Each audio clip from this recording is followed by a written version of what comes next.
The NASCAR Peak Antifreeze Series powered by iRacing.com has officially begun. It's all in control of Brad Davies in that 11 machine. Green flag flies. He's damn near banged up though. Now the 93 is going to push the 4 of Brian Day all the way up the wall. 4 wide down the super stretch point in the turn. And now the 93 39, the 3 machine goes around. Big trouble in the back. It's going to be the race to the win up front. Look behind him. They're 3 and 4 wide, trying to make a push to the front as the field gains speed in turn number 1. Kenny Humphrey, if he can rip it back to the start finish line, will win here at Daytona. 7 laps to go. As you love it. Here we go. You love it. The 1 gets around. The 5 gets around. Big jump.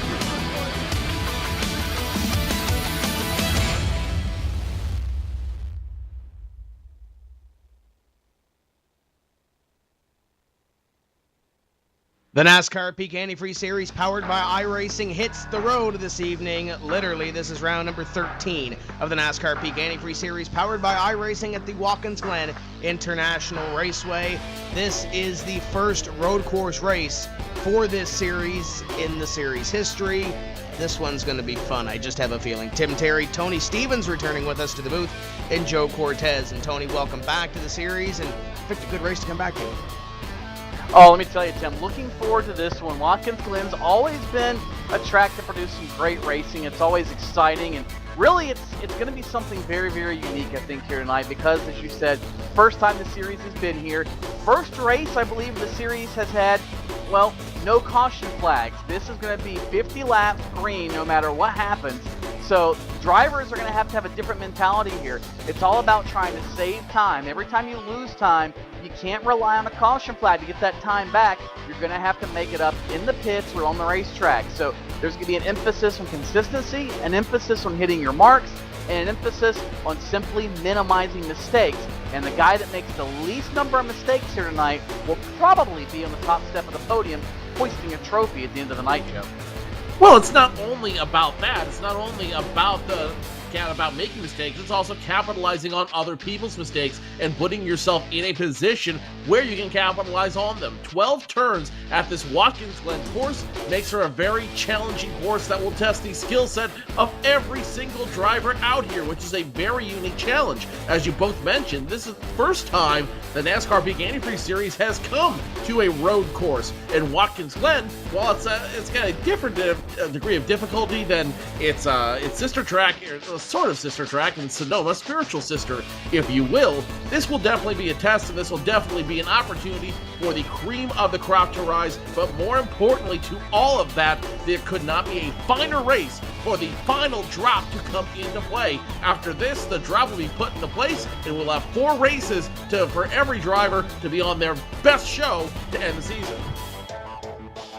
And when you look at the point standings as well, Joe, heading into that final 4-race stretch, you have Ray Alfalla, who won his first race of the 2014 season 2 weeks ago at the Indianapolis Motor Speedway, up in front by 2 points over Mike Conti.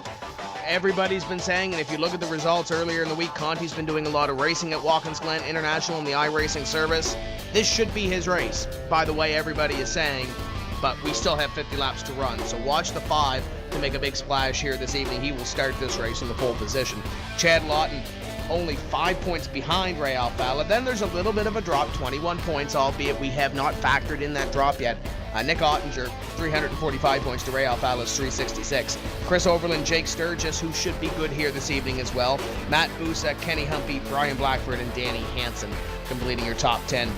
1 or 2 weeks ago at the Indianapolis Motor Speedway, it was Ray Alfalla, Chad Lawton, Chris Overland, Mike Conti, Brian Blackford, your top 5, with Nick Ottinger finishing in 32nd position. And we go into that stretch, Tony, 4 races where you cannot use a drop in those 4 races. Essentially, whatever you put in those 4 races goes towards the point standings. There's no mulligan at Atlanta, Richmond, Darlington, or Homestead, those final 4 races. So this might be that last opportunity that if you do stumble, you can use a drop here, but this is the last opportunity you'll have. Yeah, and I think that's one reason that iRacing put this race where they did in the schedule. Now, the problem is, if you're one of these drivers that's had a bad night at some point in the first 11, 12 weeks of the season, Well, guess what? You can't use this as your mulligan. You have to perform here. So there's a little bit of extra pressure on you if you've used that mulligan. And if you haven't, if you finish top 5 every week and you've been just absolutely hunky-dory fast, well, guess what? Now you can take this race, have some fun with it, and if you crash out, not a big deal. So we're going to see a couple of different agendas, I think, Joe, and that's going to be interesting as well to see who's going to be aggressive, who's going to be very passive and simply try to survive this race and get a good finish versus those who actually go out and try to take a good finish away from this locale. You're absolutely right there, and I think that it's really what's going to play very interesting into this race, the fact that there's going to be no caution flags on this track. If you're out, you're out. You don't have an opportunity to use the caution to get you back in the line and get you moving. If you get wrecked, if something happens to your car, you're done. Say good night. That could definitely hurt these guys as we move forward into this race. 50 laps, going to be a very long 50 laps here at Watkins Glen International. Let's take a look at the weather real quick from the iRacing Weather Service. Partly cloudy skies today, 87 degrees with no wind. Relative humidity about 66%, so it's going to be a hot, humid day here for the virtual rendition of Watkins Glen, New York. For all of these drivers to take it out, guys, I don't think weather will come into play for these guys very much because of the nature of the road course. So you can't use that as a excuse. It's really going to be a test of your skill, ability, and what you can do in 50 laps. So looking at this field, obviously it's a different animal than we do every single second Tuesday night where we do the ovals. It's a road course, and looking at the warm-up and the top 5, the same 5 drivers are occupying those top 5 positions. You have Conti, Ottinger, Alfala, Busa, Sturgis, PJ Sturgis in the top 5 in warm-up, and those are the same 5 drivers in the exact same order of how they will line up when we do go green. Michael Conti's been good here this week. Ray Alfala obviously has had previous experience in the iRacing World Championship Grand Prix Series. Ottinger has been good. PJ Sturgis has also had some road experience on the iRacing World Championship Grand Prix Series. But Matt Busa might be the dark horse per se in this race, gentlemen. And Tony, he ran well earlier in the NASCAR iRacing Series earlier in the week to Mike Conti. Busa might have something here, but he's going to have to be on his A-game. Going to have to be in his A-game, no doubt, Tim. As we talked about, Conti has dominated everything held at Watkins Glen this past week or so on iRacing, and that undoubtedly makes him the favorite coming into tonight. But again, all it takes is one mistake in the NASCAR iRacing Series, the Class A Series, any of those, guess what? You have caution flags available to you. You have some chances to make up for mistakes and get back by a guy and if you slid off course and let by. Tonight, that's not going to happen, and I think Conti's going to face the stiffest competition that he has faced all week here tonight. But that could make him thrive on the pressure, Joe. Might be one of those deals where Conti gets that much better. And Conti will need to get that much better. Comes in with only a 2-point lead over Ray Alfala. Ray Alfala comes in with a 2-point lead over Michael Conti. Jed Lawton 5 points behind. Nick Ottinger 21 points behind. Points will come into play tonight. It's going to be a lot of fun watching and tracking how it all comes down. We're getting ready to go green for 50 laps at Watkins Glen International. We'll step away for a few moments, get a couple of words from our series sponsor, and then we will bring you the starting lineup for this evening's round number 13 of the NASCAR Peak Antifreeze Series powered by iRacing at Watkins Glen.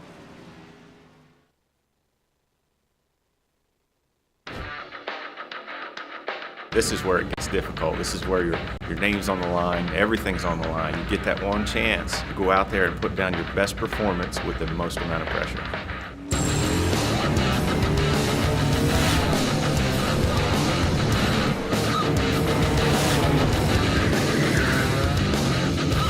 So you got to take this race car, this whole new group of people, go to the racetrack, somehow impress them, and oh, by the way, you got to do it now. It's now or never.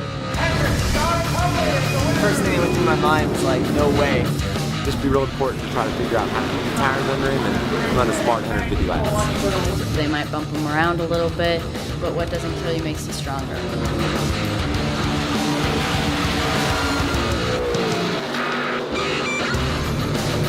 Everybody should enter next year's contest because you never know what could happen, man. You can come out here and run top 5 in your first K&N West race. So I'm so psyched right now. This is incredible.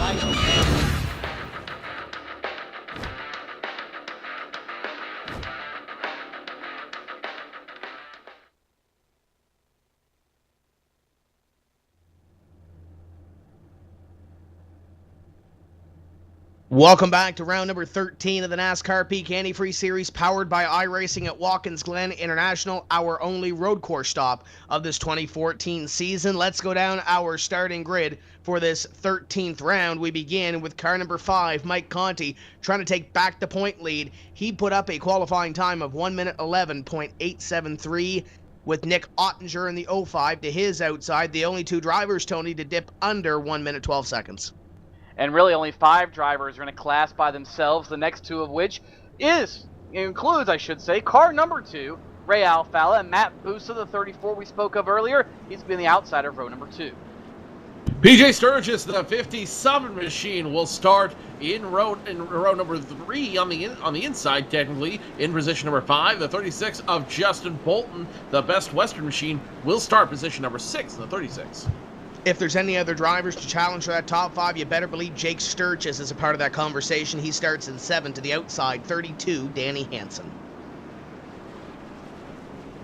Chris Overland rolls off 9th in the 47 car, and Adam Gilliland in his Chevrolet starts 10th. Joey Brown, a previous winner this year, will start position number 11 in the 12. Michael J. Johnson, the 39, starts 12th. Brian Day starts from 13th to his outside, Peter Bennett, 69. Alex Warren, former winner now on the season, he'll roll 15th, and Thomas Lewandowski, car 16, from position 16. 3 wide Daly, hoping not to go 3 wide tonight. The number 93 machine, piloted by Byron Daly, will start position number 17 on the outside of him. The 26 of Chad Lawton starts position number 18. The Canadian will start 19th. It's Brandon Hawk to his outside, 23, Brandon Hoff. Brandon Bowie, well, the Brandons are right together there in the 54 machine. He'll start 21st, and Rob Ackley will pilot his number 22 from position 22. Landon Harrison, the 89, starts position number 23 on the outside of row number 12. The 33 of Brian Blackford. Cody Bias, 25th. Brad Mahar, 26th.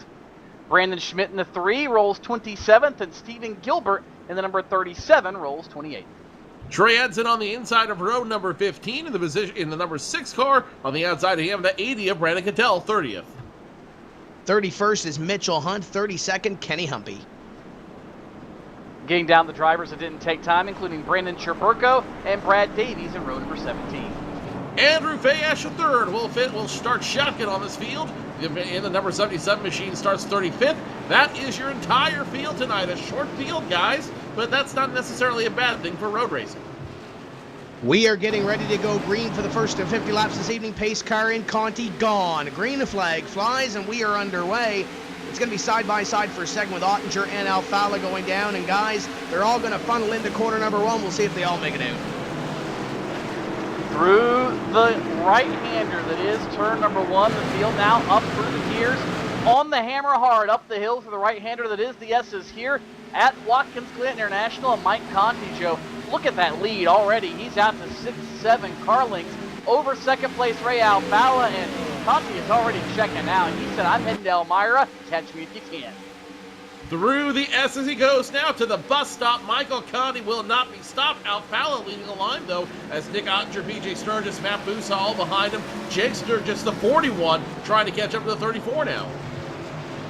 Conti's plan tonight is to lead every single lap of this race as you ride on board with Ray Alfalla, looking out to the 05 of Nick Ottinger as Ottinger tries to take position number 2 away from car number 2. They slow down going up into the corner, and Conti's leaving everybody behind, and albeit it's only lap number 1, Conti has a huge lead here, and don't look now, the 57 of Sturgis is closing in on this second place battle. Sturgis is starting to slowly reel them in, Tim, but again, they're all chasing Conti, and I think Sturgis and Alfalla and Company as well. Problems out of turn number 7. We've got issues here coming out of the front straightaway, Joe. Trying to find out exactly who that is. Remember, no cautions out here tonight. It will be the MBD Toyota of Rob Ackley, the 22 machine, involved in that incident coming in through turn number 7. There, he got involved with the 33 machine, I believe, that's correct, of Brian Blackford. Those two drivers will get into it, and they'll bring the 22 around, no cautions, so we keep running. Yeah, Tony, I don't know what you saw, but it kind of looks like Blackford just ran him over going into the final corner of this course, and tough break for Rob Ackley, because Ackley right now sits 21st in this series when it comes to the point standings. and you want to be in the top 20 in order to secure yourself into the series for 2015. So it's a tough break for Rob Ackley. I'm sure Rob will try to rebound from that one, but it's tough. I don't know if there was much else that Rob could have done there. Not a whole lot that Rob could have done. I think Blackford maybe got a little overzealous, but we talked about in the Open how this is a different style of racing. Not even so much for the fact we're turning right and left, Tim, but for the fact, Joe, that there are no cautions. You've got to go, and otherwise you're going to keep losing ground. There's no chance to make up lost ground, and that means drivers more than likely are going to be a little more aggressive, and I think that's just a product of that mentality that we just saw over in turn number 7. And there's going to be natural atrophy as a result of that. You will see drivers come in and out of this race as they can, and with that drop race coming into play as a result of this race, I imagine you'll see some of those drivers just make the decision, okay, we're done, we'll drop this race, we'll come back for the next 4 weeks, but you'll see others who can't afford that to still try to make an effort, whatever that means. Problem! Somebody's blowing up in the bus stop chicane. We've got black smoke billowing for the 12 of Joey Brown, Joe. Didn't mean to exactly interrupt you, but looks like something has gone awry, and he's apparently missed a shift, and now Joey Brown's night is done before we've even got 5 laps on the board, Tim. Yeah, it looks like he just missed a shift going down, pulled it in, and he will be done for the evening, and that's tough for Joey Brown on lap number 3 after running in position number 10 when that thing happened. And guys, I don't think that's the last that we've seen of anything like that, because these guys are going to be going at it hard. And you know, you go to an oval racetrack, yeah, sure, you have to hit your marks, but you have to hit a few more corners here every single lap. As Conti is 1.4 seconds gone through 3 laps, that's getting it done. It's getting it done, Tim, no doubt, but I think we all have to wonder how much is he going to burn up. This race is about 125 miles, roughly, and that means you are going to have to make 1 pit stop. The question is, when do you make that pit stop, Joe? Do you short pit, make it 1 long run to the flag? Do you run the entire run and make it a short run at the end? Do you split it down the middle? It's really hard to say. And as you see there on the screen, the footwork of Michael J. Johnson, that footwork also has a play in your fuel strategy and how much mileage you get out of the car. Oh, absolutely. As you watch Michael J. Johnson dance to the pedals there, he's doing a little dirty dance of his own on the track, trying to do whatever he can to keep this car moving the right direction. And something I think we don't talk about as much, we got the car flipped over, guys. Kenny Humpy is flipped over by a bus stop. The 58 machine on its lid. He is done for the night as a 58. Wow, not exactly sure what happened. He got run over by the 6 of Trey Eidson, and the 58 ends up on its roof. Call it a night for Kenny Humpy. They're done. Yeah, not exactly sure what Kenny Humpy was thinking there. He lost it coming out of the S's, I do believe there, and he got ran over, left it in the flow of traffic, and Trey had nowhere to go.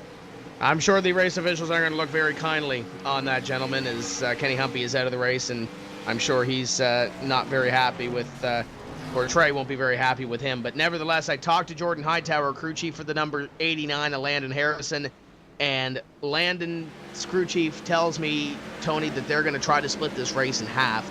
They're going to go to about lap 25, make that pit stop, and then go the second half of the race. But you talk about some of these drivers maybe wanting to run the car maybe a little bit lighter and maybe go as far as they can, take less fuel, and maybe it's a little bit quicker. Whatever the case may be, at this point, they're going to have to try to find something to stop Conti, because Conti continues to extend the lead over Ray Alfala and Nick Ottinger, and Ottinger maybe closing in just a wee little bit on the 2 car as they come out of the final corner down the front straight. Maybe just a little bit, Tim. He is closing in. He thought about maybe taking a look, but nowhere near close enough to make a move on that second spot as we watch a little bit further back in the field with Brandon Honk and Thomas Lewandowski right there as well. Chad Lawton is there in the 26, and Brandon Bowie there too with the 54. These guys, that's a good 4-way fight down to the right-hander. This is turn number 1. And we've got action all over the racetrack. These guys are making passes. We've got passes for Byron Daly moving his way forward. So a lot of action happening around Watkins Glen International here in the early going. Watching the back of that 93 of New Intelligence Ford as Byron Daly gets around 69 of Peter Bennett. That will move Byron Daly into position number 13. The point I was trying to make before we had Kenny Humpy get involved in that incident was talking about the pedals, talking about how you control the car, how you work the pedals and how you work the brake and the gas have a big big effect on how you run this track. And not only from a conservation standpoint, from a control standpoint as well. Miss a braking point or hit the gas too early, and you're going to end up going somewhere you don't want to go on this track and potentially ending your night before it even begins.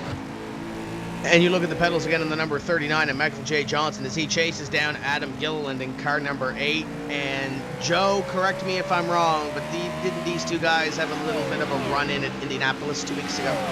I believe you are correct. They do have a history coming into this race where one cost the other's race that evening. So it wouldn't surprise me if we see some shades of that tonight. And Tony, one more thing that these drivers were warned of in the drivers' meeting is blocking. There was a lot of blocking going on 2 weeks ago at the Indianapolis Motor Speedway. These drivers were told that one move is fine, 2 moves is not, and there could be penalties if there is more than 2 moves. So Adam getting a little bit of an advantage right now on Michael J. Johnson. That is the battle for position number 10 as they work through the bus stop. But you might need to keep a half little eye on that, especially when we come down to maybe after pit stops, we see some guys that are faster than others and see how much they do decide to throw a block or 2 or 3. Yeah, I think as we get later in the race is when that's going to come into play, but that also means, Tim, that the field's going to have to be on top of each other for that to really be an issue. And I like that rule. It's kind of adopted from IndyCar. As far as what they do, they give a driver a chance to make an offensive, defensive maneuver, whatever the case might be. But basically pick a line, make one swipe at it, and then you're done. After that, if you move back around, then you put yourself and others in danger. So I think it's a good compromise, especially given the environment we're in, that you can try to save the position, but you can't be all over the racetrack because especially in a simulated environment where computers sometimes can miss and misjudge and miscalculate, also known as warp, that's probably a good thing, I think, Joe. Oh, absolutely. It's so many things that can go wrong. They're looking out for what's best for the business, what's best for the racers out there, and what's best for competition. So I think that's actually a good move by iRacing. Michael Connie still in the lead. He has extended his lead to almost 2 seconds over Ray Alfalla. Alfalla squarely in second over Nick Ottinger sitting in third. PJ Sturgis, Mambusa rounding out the top 5. And guys, the gaps continue to widen between the leaders. Connie still has almost 2 seconds over Alfalla. Ottinger a half second away from Alfalla. Everyone else easily a second away from each other. Yeah, there's a couple of battles in between this field. I look back to Peter Bennett in 14th, the 69 car, the 82 of Alex Warren, Brandon Hawk, and Chad Lawton are running a little snake around this racetrack right now, 14th back to 17th. The 8 and 39 are running within about a half second of each other. And then you got some packs in the back. Brandon Schmidt has a little bit of company behind him in the way of Brad Davies and Brad Mayhar. There's a couple of the 2-3 car battles throughout the pack, but as you mentioned, quick passes right now. These guys just trying to pick off positions as they can, as we have that 82 pack that we just alluded to, Tony, with Peter Bennett, Alex Warren, Brandon Hawk, and Chad Lawton. And Lawton is one of those drivers. Yes, he is third in points. Yes, there is 5 points between himself and the leader, but no, he's not one of those road course guys. So I'm not saying that this could be his drop race. He's just trying to hold on for dear life in this one. At least he's doing well so far through 9 laps. He's running 17th. He's doing a very respectable job right now trying to hang on to that Toyota. And you know what? That's all there is to it. 9 laps in a 50-lap race, guess what?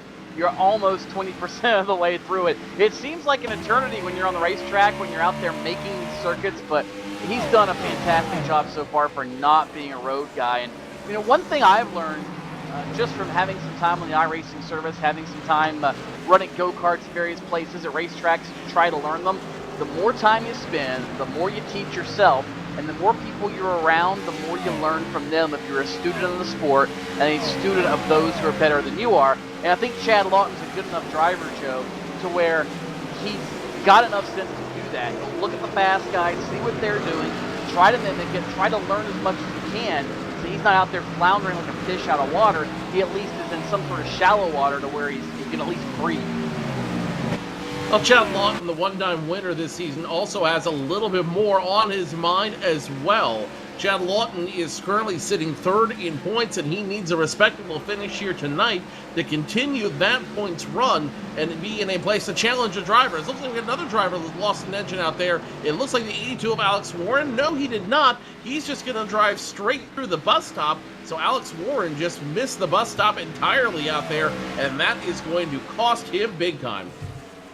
And half of that might have been too. He had Brandon Hawk looking at him for the position, and he might have just missed his marks, seeing the 53 beside him and maybe overshooting that a little bit. It's a tough break for Alex Warren, our winner at the New Hampshire Motor Speedway earlier this year, and he will lose a ton of time. He will no longer be a part of that battle that he was in a few moments ago, so he'll have to get up on the wheel. Ottinger is closing in once again on Ray Alfalla. That is your battle for position number 2. And the last couple of weeks, Tony, we've had issues with Ottinger falling back a little bit. It's about 20 points between himself and the next position in the standing. So Ottinger really has to get on his horse and get moving if he wants a shot at this championship. He does, and the good news is once everything's done with drop races, he knows where he stands. Obviously, you want to be closer than you are right now. I mean, 1 point would be great, or 0 points, or ahead would be even better. So I think Ottinger and the Gale Force Racing bunch, they've got to get refocused just a little bit. I know some of their teammates have had other endeavors take their attention, things like physical race cars are getting more and more involved in, and that will take away a little bit of your focus from the sim car, Joe, and it's cool to see guys use the iRacing platform as a launch pad into physical cars, be it on the mechanical side or a spotting side or whatever the case might be. But, I think also Nick Ottinger needs to prove it to himself that I can close the deal on one of these things. Last year he had a shot, just wasn't quite there. Finally started winning races last season, this season, and now he doesn't want to be the guy that falls out of the seat at the end of the year. So I think maybe he's got a little bit more to prove to himself as well. Hey, speaking of drivers that made the jump from racing the real car, didn't you talk to one of those in Iowa? Yeah, I've talked to a few of them, actually. One of them, Josh Berry, of course, and he did a great job. I know his crew very, very impressed with what he was able to take from his previous experience to work into a physical car. Now, that's not saying he jumped from iRacing into a nationwide car. By no means. He had years and years in a Legends car and a late model stock car for Junior Motorsports. So he developed that. But, of course, one way to hone the skills was by spending time on iRacing to learn the tracks and different things like that. And I think he came up to speed pretty well. And speaking of which, Joe, a couple of weeks ago, it seems like it's been an eternity, but the Peak Stock Car Dream 2 was showed on Velocity as, whoa, hello, we've got problems. Mitchell Hunt looks like he's now, exited the race, it looks like, Joe. We'll let you get back to the Peak Antifreeze dream in a moment, but let's go back to that replay a moment ago with Mitchell Hunt, the 19 machine, out of the race as a result of a flip. Normally we don't see these kind of flips at a road course, but the second one we've seen tonight, the first one belonging to Kenny Humpy. So Mitchell Hunt goes on his lid. He'll be the second driver to do so, and he will be the fourth driver officially out of the race. Yeah, that'll happen when you plow into the barrels coming off of the pit entrance. He just got loose out of the final turn chasing the 89 car of Landon Harrison. So tough break, butter spilled, and he's done for the evening. So we'll have to see what he can do in the final 4 races of this season. Alfalla has his hands completely full with Nick Ottinger, and this is 3 seconds behind your leader, Michael Conti. Hard to believe we're already 3 seconds behind Michael Conti. They're coming up on the slower machine of Trey Eidson. He's now being shown 2 laps in arrears to the leader as Conti continues to stretch it out. But back to the point we were talking about a little bit ago, Joe. You look at Tyler Hudson, and also you look at Paul Kashiba, both drivers who were able to make it in through the Peak Antifreeze series here, the top-notch series that is NASCAR sanctioned on iRacing. And then you have the NASCAR Peak series, which is kind of like the NASCAR iRacing series, whatever you want to call it. But essentially it was an open competition, and both of those drivers, I think, did a fantastic job representing iRacing, representing themselves, the people they're involved with in their physical racing endeavors. I don't think either one of them expected to go into that and have the shot that they did and make it to where they did. I know for sure that Tyler didn't. And, obviously we can all speculate on whatever, but I honestly believe that if those 2 drivers had more real-world physical experience, Joe, they would have maybe been a little bit better shot for that ride. I think it just simply comes down to NASCAR's approval process. And Christian Payhu, great kid, fine kid, has an account on iRacing and does some iRacing himself. He's been in limited late models for a long time. So I think that played into it a little bit, to where it would be a big jump for NASCAR to say, oh, you've had a bazillion races on iRacing and 20 races in physical car. Sure, come jump in a K&N car. I don't think they're quite willing to make that gamble yet, and I don't blame them. I understand that. But I think just the fact that those drivers got to the point they did shows how good of a training tool iRacing really is. Absolutely no that whatsoever. Battle out of 69 and the 53.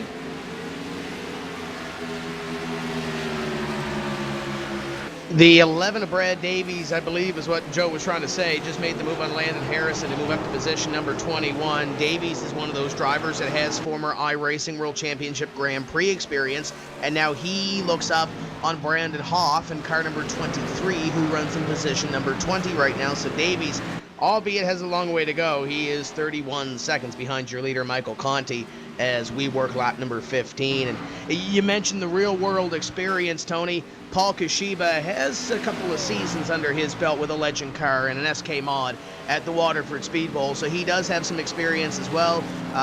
Not his time at this point, but I'm sure that call is going to come. Real good kid is Paul Kashiba, as the 11 is on the 23, goes to the inside here and lets him have it. I think that was a little bit of an easier pass because Landon Harrison tried that about a lap ago, Tony. Couldn't get past at 23. The Davies, I believe, just made his way past. Yeah, Davies able to go through with ease. Hoff pretty much just moved over and let him go out of the bus stop chicane into the carousel that is turn number 5 or turn 9, depending how you look at it here at Watkins Glen. And this battle for second is still with Andy Joe. Ottinger up on the wheel. He's got that car all over the place. He's been from edge to edge and grass to grass, guardrail to guardrail, but just cannot get a run on Ray Alfala. And I almost think at this point that Ottinger is a little bit faster than Ray Alfala, but Alfala's got the track position. And when you're that evenly matched, it's very hard to pass sometimes.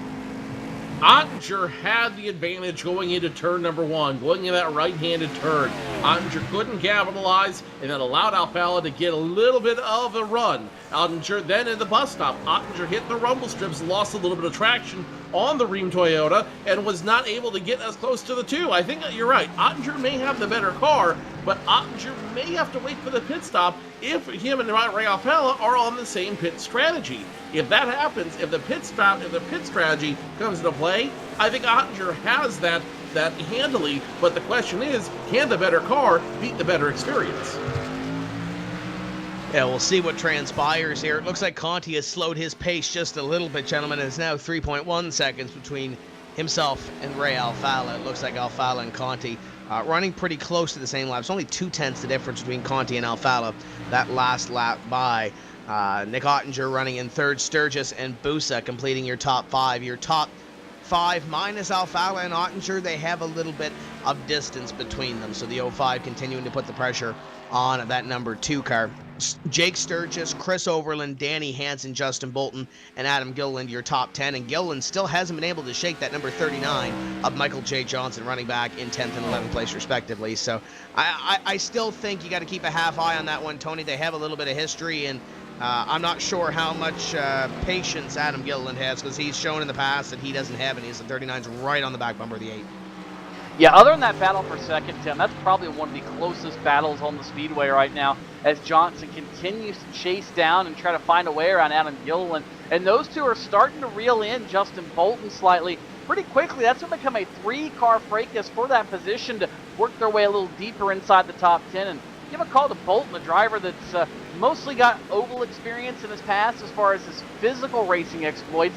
Doing a good job here on the road course at Watkins Glen, as really a lot of these guys are. Again, first time for the NASCAR Antifreeze Series at Watkins Glen or any racetrack where they turn right. And relatively speaking, other than a couple of single-car screw-ups, it's been a pretty clean race, and so far it's been a pretty entertaining race, well, at least from second on back. Let's go on the rear bumper now of the 53 of Brandon Hawkins. You can see the 26 of Chad Lawton right behind him, as Lawton continues to try to work his way through this field.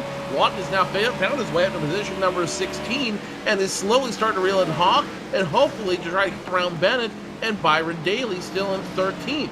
Bus stop's going to come into play, though, so these guys are trying everything they can to make it work here as we continue to run down time. Currently scoring lap 18 of 50 in the tonight's race.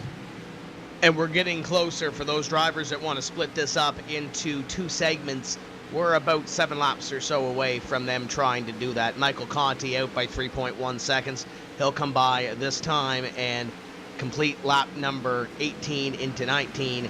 As a lot of these drivers are just completing that 18th lap right now. As we mentioned, there's a couple of close battles. We mentioned that battle between Peter Bennett, Brandon Hawk, and Chad Lawton. Looking back through the field, Brandon Hoff still has Landon Harrison along with him for the ride. Brad Davies has pulled away from this battle, but this is 21st with Brandon Hoff. Brian Blackford, who just made the spot, as did the 13, I believe it is, Brad Mahar, as they continue to weave and bob their way through that. So Blackford in the 33 has a little bit of damage from earlier when he got into Rob Ackley. He's gonna. It doesn't look like it's affecting him right now, Tony. Albeit maybe the temperatures might be a little bit different in that race car compared to some others. Well, the good news is here at Watkins Glen, the aerodynamics, yeah, they matter. I mean, you're pulling what, 170 some miles an hour at the end of the back straightaway, close to a $180. So yeah, aerodynamics will matter. But the good news is, most of this racetrack, where it really is you make up or lose time, is through the corners. And because of the nature of the track, a driver can make up for some of that, some of the deficiency he's got as far as aero goes. So not the worst place to have the nose torn off the thing in the case of Brian Blackford. Not the best place either, but it's enough of a racetrack, I think, Joe, that he can at least carry the car somewhat and make up for some of that, as you see him already bobbling getting into turn number 6. So we know Brian Blackford's on the edge of control right now, trying to move that car forward, but doing a pretty good job of it so far. As never mind, here he comes to pit road. Brian Blackford's going to make the short pit as he feels he can go the rest of the way. The next 31 laps, Joe, that's a pretty long distance, but Blackford is coming in, and I guess the window is now open for pit stops.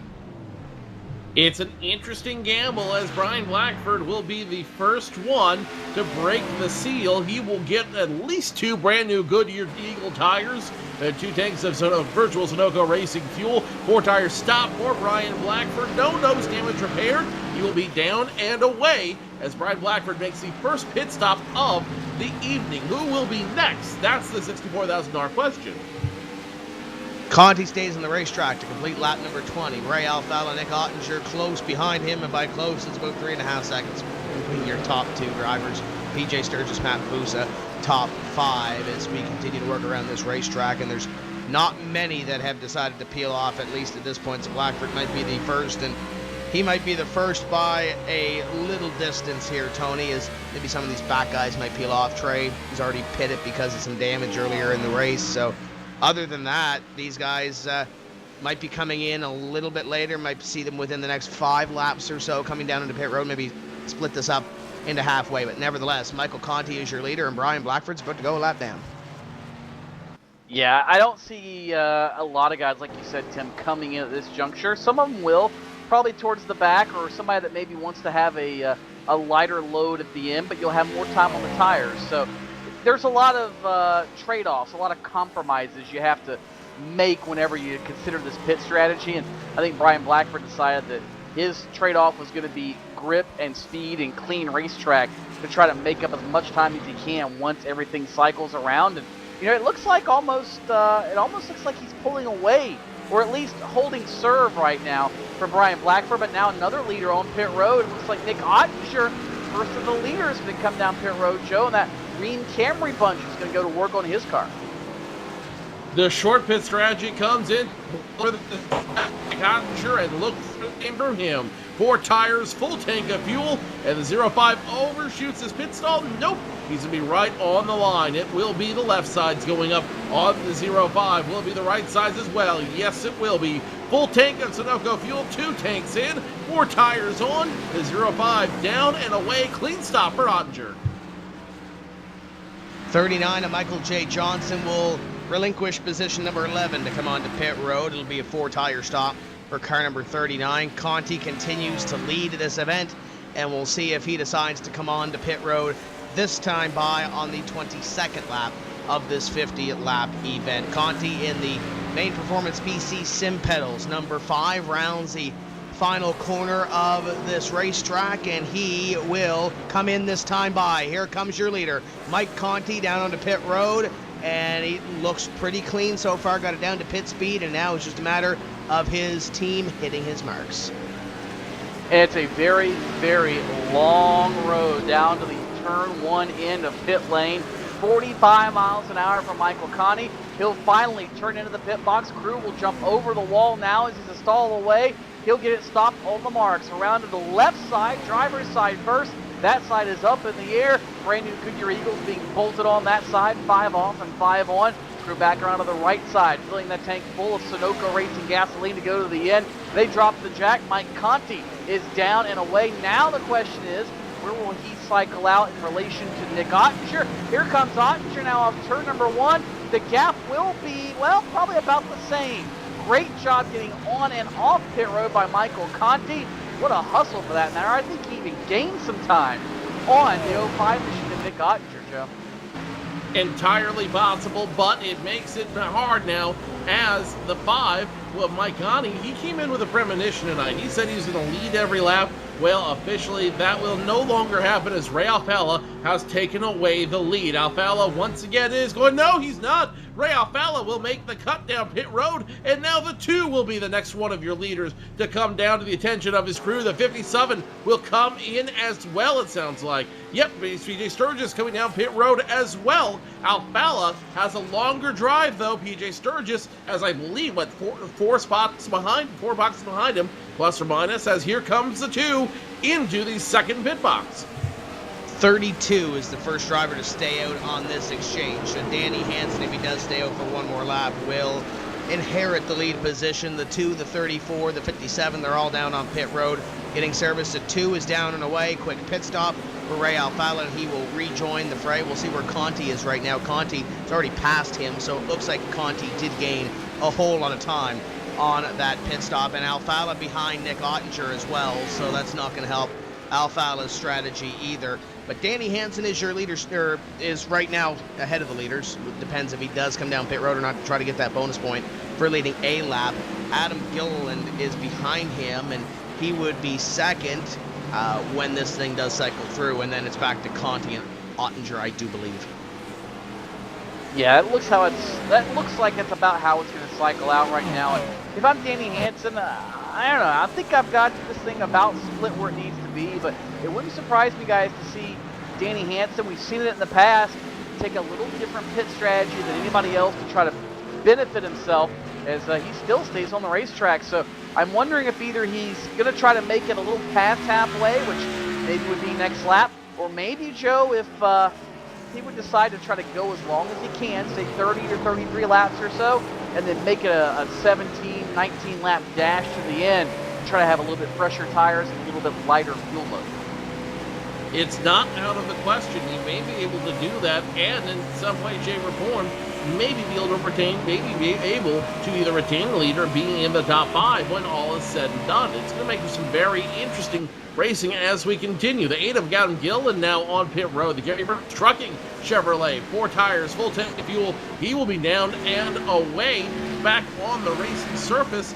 Nobody else making it. Oh, check out the 26 machine. Also on pit road. I'm sorry, not the 26. I want to say the 23 down on pit road as well. Now here comes the 11 of Brad Davies to the attention of his crew. I like the 32 strategy just because of getting that one bonus point, because where he was battling with some of those cars, you look at Adam Gilliland, you look at the Brad Mayhar machine as well. That's the drivers that he is close to in the point standings, or just ahead of in the point standings. We expect 32 onto pit road this time by, and here he comes. The Pro Geek Consulting number 32 going to hit pit road this time by with that one bonus point for leading a lap. And it's 10th in points. He won his first race this season in this series, Tony. You got to expect that Danny has some big expectations after taking that win earlier, and 4 races to go. He's expecting a top 10 in points and a little bit more, as Conti will have now 4 seconds on Nick Ottinger.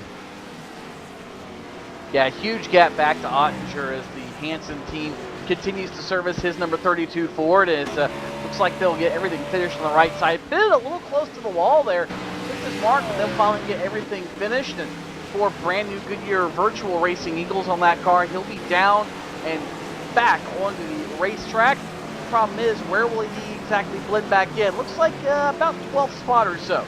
Right behind Justin Bolton and just in front of Adam Gilliland. So Danny Hansen going to be about 25 laps and 25 laps on his pit strategy, splitting it right down the middle, Joe. Everyone's about cycled through as we watch the 32 machine of Danny Hansen get back into traffic. Right now, your leader is being scored once again as Michael Connie with 4 seconds over Nick Ottinger this time by. Nick Ottinger's got about 1.5 seconds on Ray Alfalla. Danny Hansen is going to cycle back through. Where was the $64,000 question? But I'm sure we will find out as we continue to run through. Michael Connie, though, so far pit strategy playing off for him. Can it play off at the rest of the race?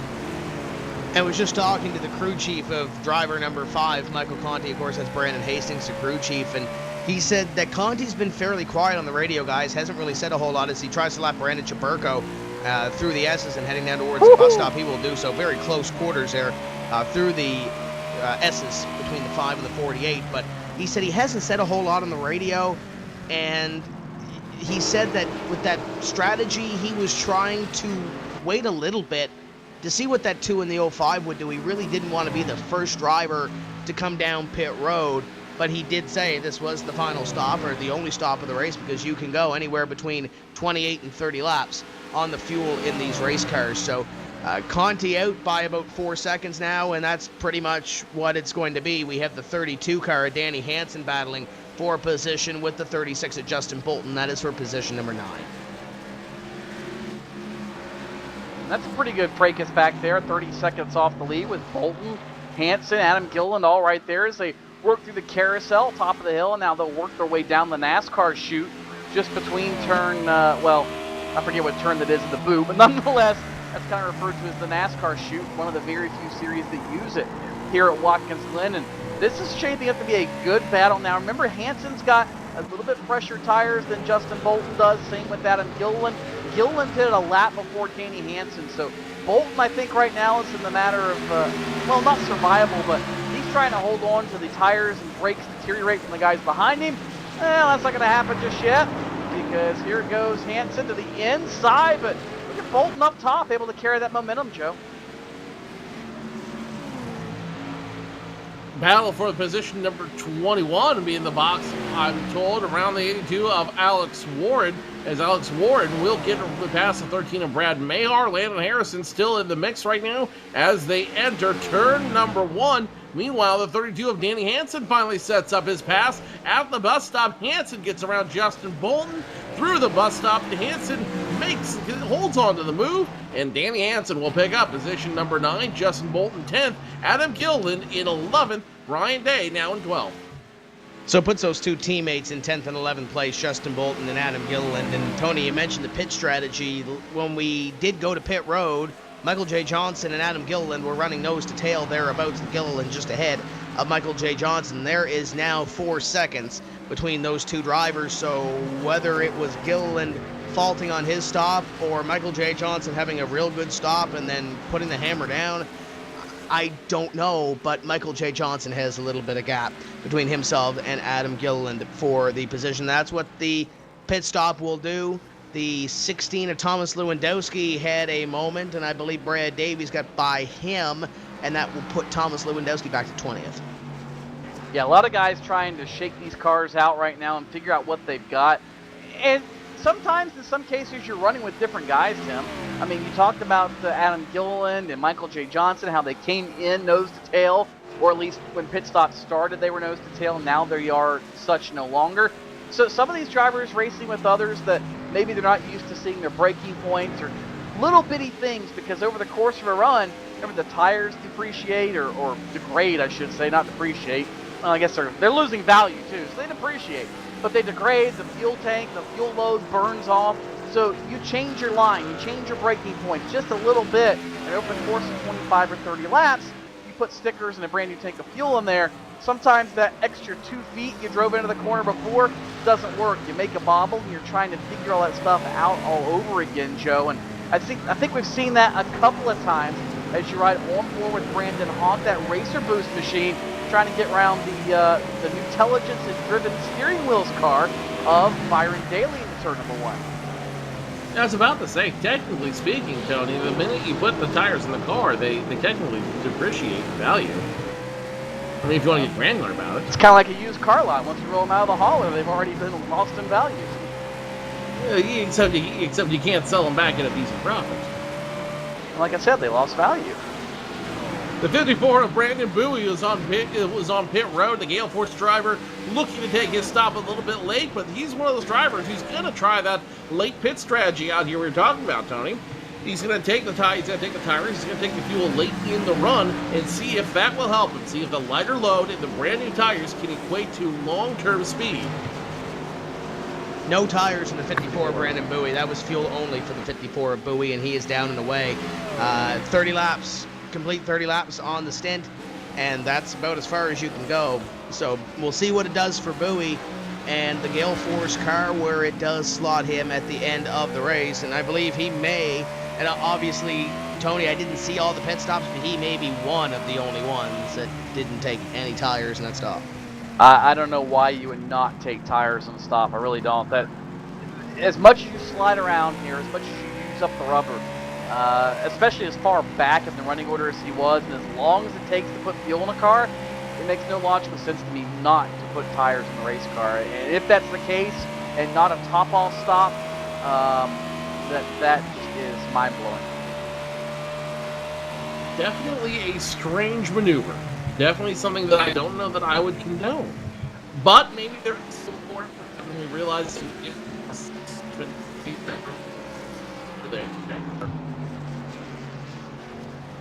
I believe what Joe was trying to say is Nick Ottinger has a 3.7 second lead over Mike Conti right now, and Brandon Bowie just went 1 lap down on that exchange of pit stops, and he's behind his teammate right now, Nick Ottinger.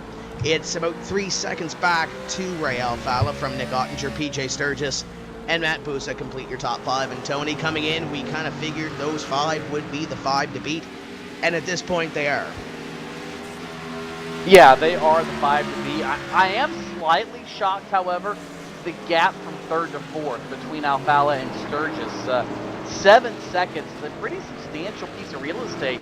It's a couple seconds from Conti to Ottinger, and then from Ottinger to Alfalla after stops, and so on through the field, but that's a pretty large gap from 3rd back to 4th after all's been said and done. So certainly now those top 3 have been elevated a little bit higher than maybe what we considered them, and Sturgis is starting to feel a little bit of heat as well. Matt Busa has reeled him in, or is reeling him in. He's got a slower machine. The lap car, Brandon Chaburko, he overlapped a little bit ago, but Busa's closing in, and on top of that, Chris Overland also closing in with Jake Sturgis back there too. So things are starting to heat up just a little bit for that 4th spot. Probably will be a battle in the next 10-15 laps.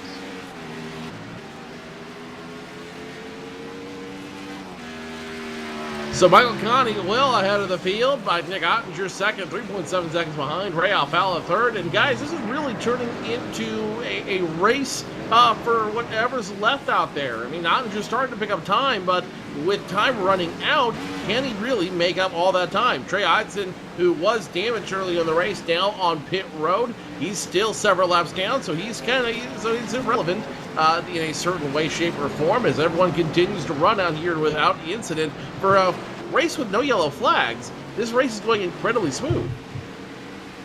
And looking back here for battles for position, there's really none within the top 10 to speak of. I believe the closest battle on this racetrack is 14th and 15th, at least near the front of the field, which would be the Brandon Hawk and Chad Lawton machines at 14 and 15, as Lawton tries to chase down driver number 53.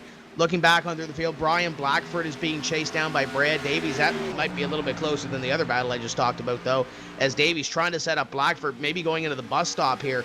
Davies is trying to pick up for lost time, or make up for lost time. He's on the back bumper of the 33, and he almost gets into him going into the bus stop. The road race experience, I believe, Tony, coming into play here for Brad Davies. I think it is. I mean, Brad has been so smooth. he's probably passed more cars, I think, than anybody in the field after starting back in, what was it, like 34th or so. So he's certainly made his way forward, but what that makes me wonder is, A, why did he not take a qual time, or B, did he maybe try to get a little too much and ran off course where the lap didn't count? Either way, Davies had to start from the back and been pretty impressive. He's not going to reel in Mike Conti. There's no questioning about that right now. But overall, pretty impressive drive by Brad Davies, I think, Joe. Give him the attaboy award for the night. Passing as many cars as he has, and he's still rolling his way forward. He might catch Peter Bennett and Chad Lawton before it's over with. And I think if Davies gets to the top 15, that's an exceptional job well done tonight. Absolutely, definitely give him a lot of credit out there. And, you know, he's one of those drivers, he may not win every race, but Brad Davies is absolutely reliable no matter what track you put him on. He just gangs out and he makes it work, and you hear his name at least a couple times before the night is said and done. Brandon Bowie gets around, gets picking up one position. That time around, gets around the 22 of Rob Ackley to score Brandon Bowie, the 54, in position number 27. As this race is starting to get more and more scattered out here, I think these guys are just settling it in to mail it home at this point. What do you think, Tony, Tim? Yeah, I think you're right, Joe. When you look at this right now, there's a lot of drivers that are just trying to ride this out to the end of the race, because you're going to have about 15 to 15 and a half laps, depending where you're running around this racetrack, to pretty much sail this thing on home. You do have a couple of close battles on the racetrack, guys picking up some positions near the end of this race, turning up the wick a little bit, and trying to pick up those extra points to possibly not make this your drop race. But at this point, for the most part, there's guys just trying to get to the end of this event and call it a night, move on to 2 weeks, and then get on to Atlanta. The lead is now 3.5 seconds between your top two. It was 0.3 of a second that Ottinger dug in last time by.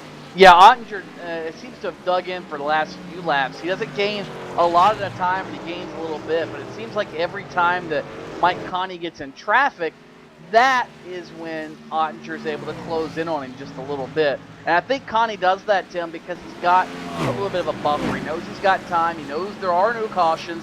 Just take his time and very methodically, very intentionally work his way by traffic, because he knows one false move, Joe, could really put this race to the end for him. And as good of a car as he's had, he doesn't want that to happen. So I think Conti, I don't want to say he's playing with Nick Ottinger right now, but I don't think he's showing everything he's got. And Ottinger, meanwhile, I think is exhausting everything that's in that Ream Camry. I think he absolutely is. I'm going to wholeheartedly agree with that statement, because he's really only got 14 laps left to catch Michael Conti, to try to catch him and catch up to him and challenge for this lead. 14 laps plus or minus around this very long Watkins Glen track. When you consider each of those laps take about a minute and some change, you're talking about 20 minutes left for the 05 of Ottinger to catch Conti and challenge for the lead. Ray Alfala in an even worse position. Ottinger's picking up time. Alfala's starting to lose it. Alfala right now, though, has about 8 seconds between himself and PJ Sturgis, and they're running about the same lap times, are the two in the 57. So Alfala's pretty safe right now, as you're seeing the 39 make a move on the 77. That is a lapped car of Andrew Fayash III. So Fayash will fall behind the 39 there. There he goes, and that'll be back behind there. The 5 of Conti is losing about a tenth a lap, Tony, and with 14 laps to go and 2.9 seconds between the two, Ottinger needs to pick it up and pick it up a little bit more. Oh, and by the way, if he wants to win the race, he has to get by Mike Conti. So easier said than done. Ottinger needs to turn up the wick just a little bit more in these last 13 laps. And he has picked up the wick, I think, Tim, but again, like you said, 3 seconds and at a tenth of a second a lap, it's not doable. There's 13 laps to go this time. That means basically you got to pick up a quarter of a second a lap. And the way things have gone, unless traffic completely gives Mike Conti a huge headache, I don't envision that happening. Last time by, the difference, 2 1,000ths of a second. That's how equally matched they are. And again, Joe, Mike Conti's out there able to save his stuff, and Nick Ottinger's trying to just wear it out and use it up. I don't see things, barring a mistake, I do not see anything happening between Mike Conti and Nick Ottinger. Interesting, very interesting fact, if this were to all play out, Michael Conti would be the only 3-time winner in this year's NASCAR Peak Antifreeze Series powered by iRacing races. This would be the only 3-time winner, and I believe one of only 2 multi-time winners in the series. And this would give him a huge boost going into the mini chase over the next 4 weeks. Now you see him passing the number 37 machine, 37 belonging to Stephen Gilbert out there. If Michael Conti is able to pick this one up, pick off his 3rd win of the season, you could be looking at the makings of championship material. But he's still got to last those last 4 races. He's got to last Atlanta. He's got to go through Richmond, Darlington, and Homestead, 4 unique racetracks to each other, and of course unique from Watkins Glen International. Last time by, Conti was a 1:14.303 to Ottinger's 1:13.814. It was about a half second between those two, with Ottinger picking that up that time. If he can do that every lap, yeah, he'll be there, but a little bit of traffic there as well. It's we'll see what happens, Tony. Keep a half eye on Ottinger as he tries to continue to dig towards Mike Conti at the end of this one. Nobody else is in the close frame between them. No, it really isn't. Now, Ottinger, not to build any false hype here, but he did close in half a second the last lap. Of course, to be fair, Conti had to deal with the traffic of Stephen Gilbert, so that, again, probably is something that Ottinger is going to have to deal with. But there are more cars ahead, including Brandon Hoff, Cody Bias. They might get to Brandon Schmidt and Brad Mayhar before it's all said and done. So lap traffic could play a role in this. I don't see it happening. But, whoa, hello, Bias just spun right in front of the leaders.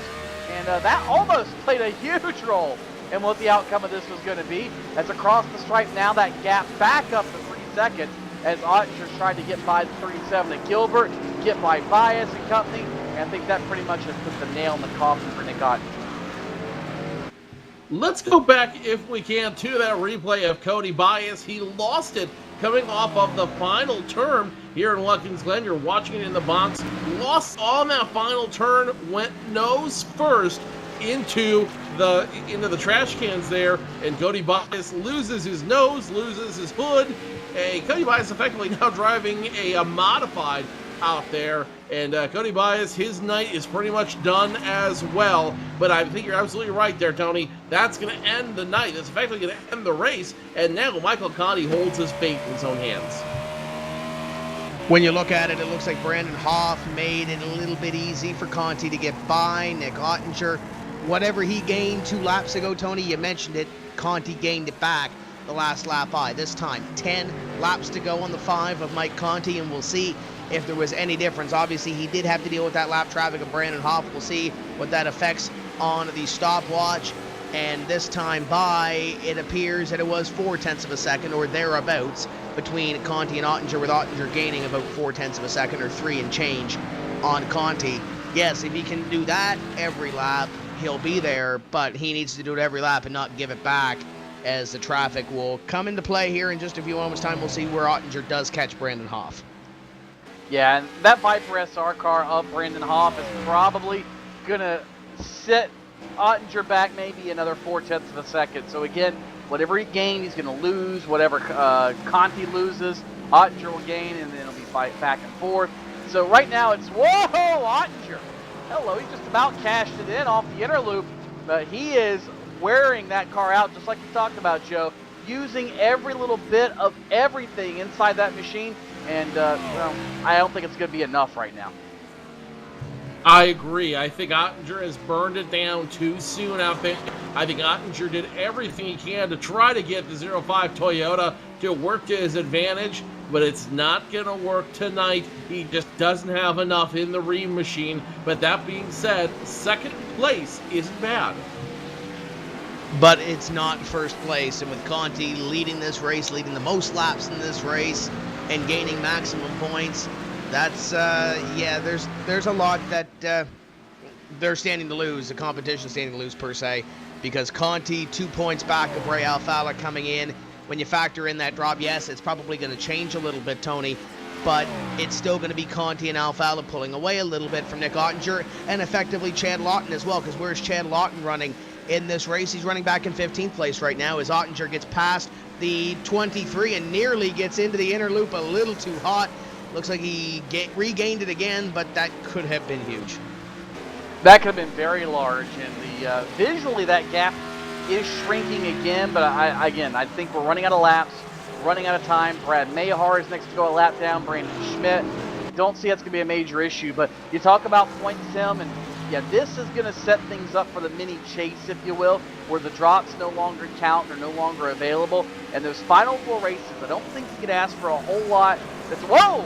Hello, Michael Conti just slipped off turn number 7. That never happens.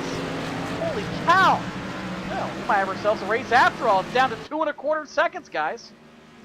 Remember what I just said a moment ago?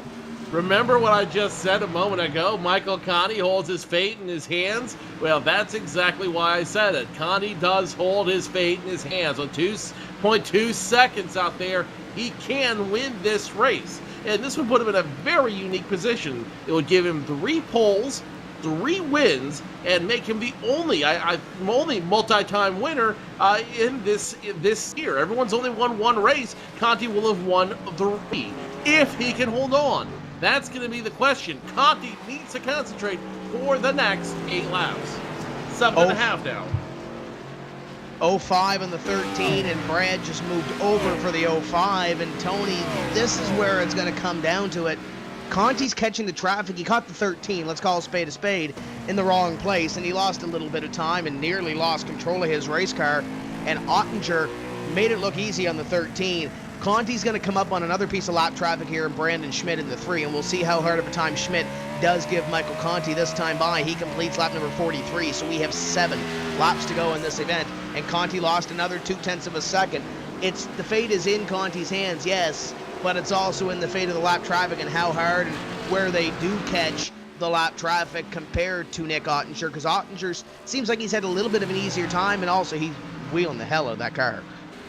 Oh, he's driving that car again, as we've said countless times, for all it is worth. I mean, if that's a Rheem hot water heater right now, it's out of hot water, and he's still somehow able to get a boil out of it. I don't know how, as the leaders work into the inner loop, or the leader, I should say, and again, Conti catching Schmidt in the inner loop, and this time Schmidt gonna drive way on the outside of the carousel. That's another chance that Conti's had to have something happen. Got a good break there, but how much time did he lose trying to chase Schmidt into the inner loop? That's the question. And again, where will Ottinger now catch the 3 machine? And by the same token, Ottinger can't hold on forever, because we're pretty soon going to A, run out of laps, and B, run out of lap traffic, Joe. Both will happen. 6 to go at the line. Nick Ottinger starting to slowly reel him in. Last time around, it was 2 seconds between Ottinger and Conti. This time around, it's going to be 1.9 seconds. Conti, he can hold on, he can win, but he's got to make sure he doesn't make another mistake. Otherwise, Ottinger is continuing to drive it like he stole that machine. He might boil over. We'll have to find out what happens in the next 7 laps. Schmidt between Ottinger and Conti. Conti now, he's back on the wheel. I think the gravity for the situation has finally sunk in for the driver of that 5 machine. And with Ottinger, he needs about 0.4 of a second, not hundredths, 0.4 of a second each lap, and then he's got to get past Mike Conti. And that's on average 0.4 of a second thereabouts. So Ottinger still needs to get up on the wheel and still needs to get up and make a pass on Conti. The 39 and the 32 are battling for position number 8. You see them side by side going through this racetrack with Danny Hansen taking the spot there. Ottinger comes up on the 3, and he will move over for Ottinger, so that makes it a little bit easier. Conti, the next traffic for Conti is Landon Harrison coming out of the final turn right now, and that will be position number 21. He will put 1 lap down. You see the feet on Landon Harrison and the number 89, and this time by Conti sees 5 laps to go, and he sees 0.2 added to his advantage on Nick Ottinger. Not what Nick Ottinger wanted to see, and I think the grip is gone. He is to the point of just trying to minimize the gap in case something happens. But in the back of your mind, Joe, I think you know if you're Nick Ottinger, Mike Conti has not made a mistake thus far. He's probably not going to make one in the last 3.5 laps of this one, or 4 laps, whatever it is. It could happen. The likelihood is not there, but we've seen crazier things here at Watkins Glen. Is it plausible? Yes. Is it probable? No. Let's put it that way. Ottinger, valiant effort from the 05, valiant effort from everyone involved in that Ream team, but Michael Conti just too strong tonight. He came in boasting he would lead every lap of this race. He didn't lead every lap of this race, but he came pretty darn close to doing just that. 53.93, you're watching it in the box. They are now side by side. They're looking to do a little bit of business out there, and Byron Daly not going to let him happen. He'll hold on to 13th. Brandon Hawk forced a drop back to 14th. So he moves back one more spot, and we'll see if that battle will subside or change hands once again before the end of this race. As they have 5 laps to go, you ride on board with Michael Conti looking up at driver number 89 of Landon Harrison. Closing laps of this race, 2.2 seconds between your top 2, with Conti adding 2 more tenths that time by on his advantage. So, Tony, it looks like at this point Ottinger's hoping for some lap traffic to play into effect. He's hoping probably Conti makes his car, or Harrison makes his car really, really wide, so Conti can't get by and maybe gains a little bit of time. Yeah, it's all about now you're at the mercy of the laps traffic. As you see some of those cars that are in danger of going a lap down. Back there around Alex Warren, Thomas Lewandowski company, they're all battling. That's happening just in front of the leader by just a couple of seconds. That's going to slow everybody up. Now, if that keeps happening, Tim and Joe, that could pose a little bit of a problem now for Mike Conti. That traffic that was not very heavy a few laps ago, he's got 4 rolling chicanes in front of him that he's got to negotiate through and around. And this might be the opportunity Nick Ottinger needs. It is a needle in a haystack's worth of a chance, but he's got a chance. It's rolling the dice effectively. We're not in Las Vegas, but these guys are going to play dice anyways. In fact, if you just go over the border, it's legal on the other side of the Canadian border, but now we're just splitting hairs. Michael Conti has an opportunity, may have an opportunity to open the door. Nick Ottinger might have an opportunity if he doesn't burn out what he's got left. Through the S, he did a little dirt tracking, sliding the 05.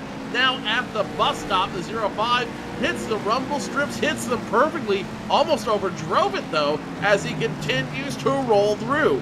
Ottinger, he knows he's got to do everything perfect from here on out if he wants to have a chance. The 89.5 almost make contact. That could have been a mistake that ended the 5-9. I don't think there's anything in between those two drivers, but Landon Harrison nearly cost Michael Conti the win, and I don't think it was anything on his part that he wanted to prevent that, Tony, because Landon's one of the nicest guys you're going to meet in this NASCAR Peak Antifreeze Series garage area.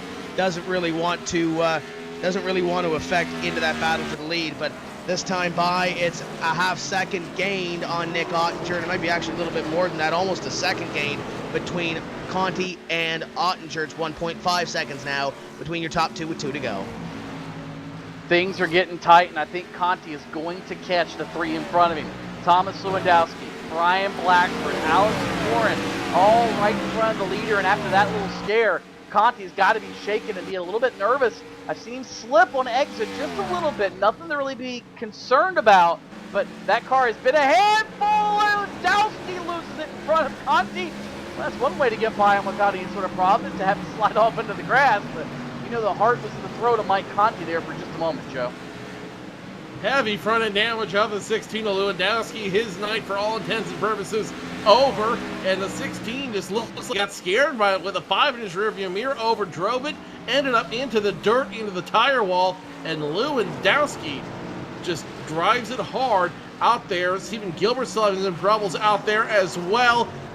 The 05's got 2 lap cars now in front of him. Here are the dangerous moments as we try to do this one more time. Final lap of racing. Brian Blackford, the only lap car that stands between Mike Conti and a little bit of clean air, and he will do it.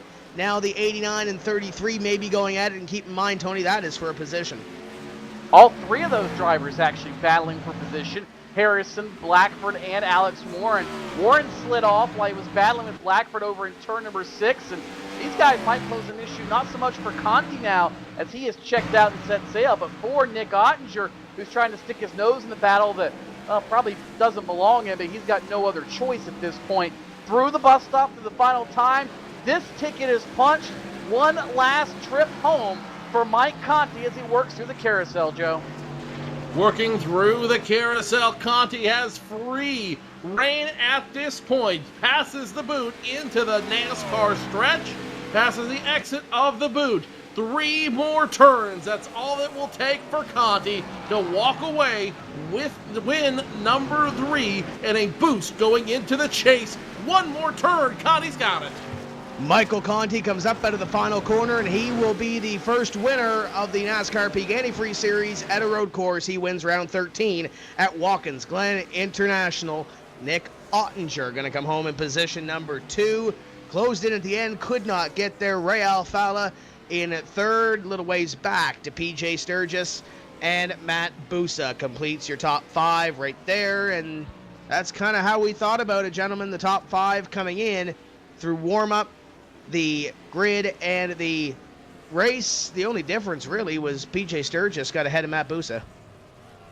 Yeah, not a whole lot of change up front. Back through the field, there was a lot of shuffling, but that was back with the guys that weren't quite so happy with their race cars, Tim, and maybe as a driver weren't quite as dialed in here at Watkins Glen International. When you come to a road course, it's as much about the machine as it is the driver, and you've really got to be on your P's and Q's. Hit your marks every single time. Know what you want. Know how to conserve your equipment. Mike Conti, flawless here tonight, no question, Joe.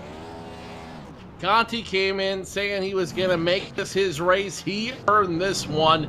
And now Conti's got all the momentum going into the mini chase, as we've been calling it. Yes, it will be a challenge for Michael Conti, but considering he's got 3 wins this season, he is definitely going to be the odds-on favorite to take away the championship. And you want to point it back to one opportunity, to one evening, to one event that solidified that, you can point it back right to this race here at Watkins Glen. We are going to step away for just a few moments' time. We'll set up your post-race show, talk to your top 5 finishers at the end of round number 13. Don't go away, race fans. NASCAR Peak Antifreeze Series powered by iRacing. Round number 13 post-race coming up next.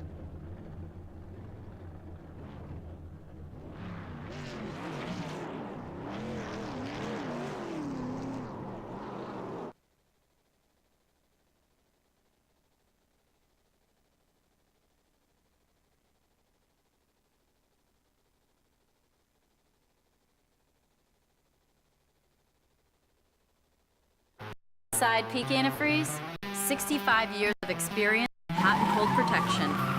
From an independent, family-owned business that's never been afraid to give you exactly what's right for your engine and your wallet. Peak. Run true.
What's inside Peak Antifreeze?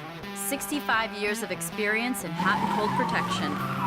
From an independent, family-owned business that's never been afraid to give you exactly what's right for your engine and your wallet. Peak. Run true.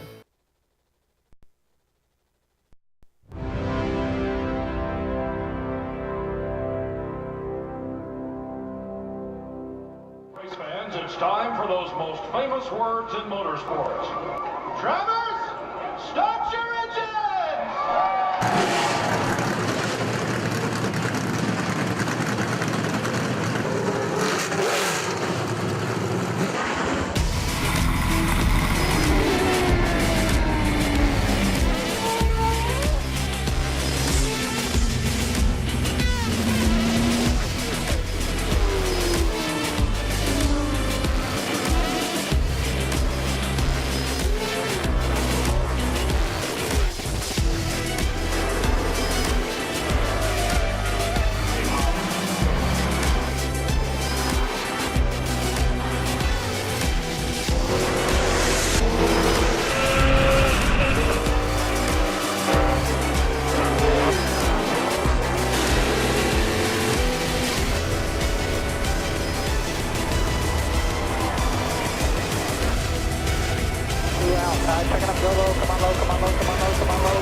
Michael Conti comes up at a corner number 4 to the checkered flag. He wins his first NASCAR iRacing.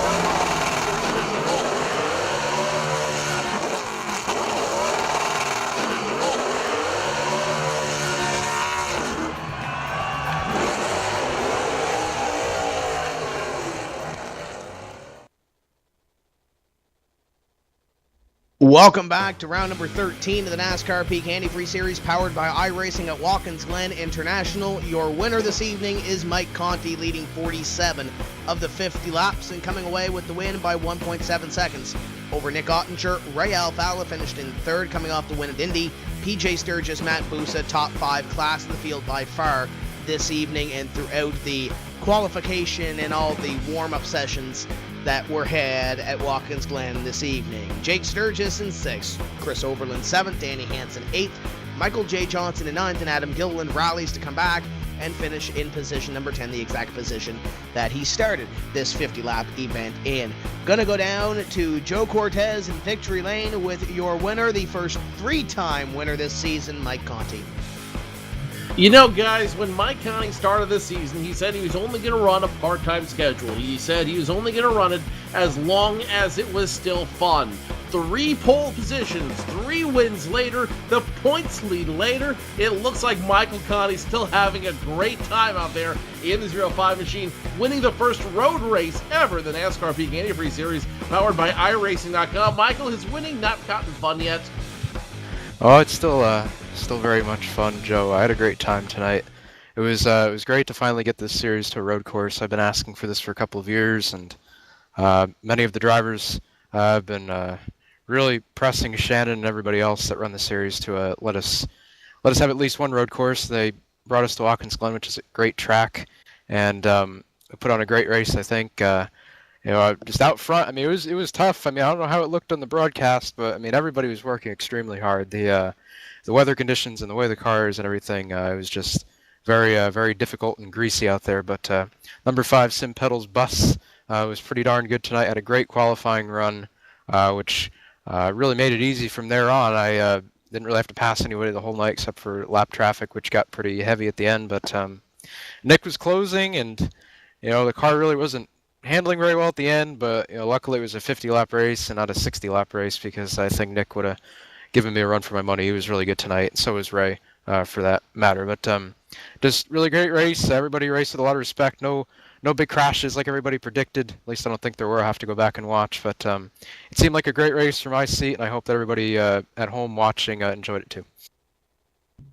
Mike, you mentioned the track getting greasy and getting a little slick at the end of the race. Walk us through those last laps, especially as you ran through lap traffic. How difficult was it for you? How difficult was it to navigate through that traffic, avoid those rolling chicanes, as it were, on older tires and a track that was getting more and more slick with every lap? It was really tough, Joe. I mean, everybody in front of me that I was going to lap was all racing for position. It's not like they were on different laps or weren't really racing for anything. They were all, in a pack racing for, points, which are really important now that the chase is starting after this week. So I respected them.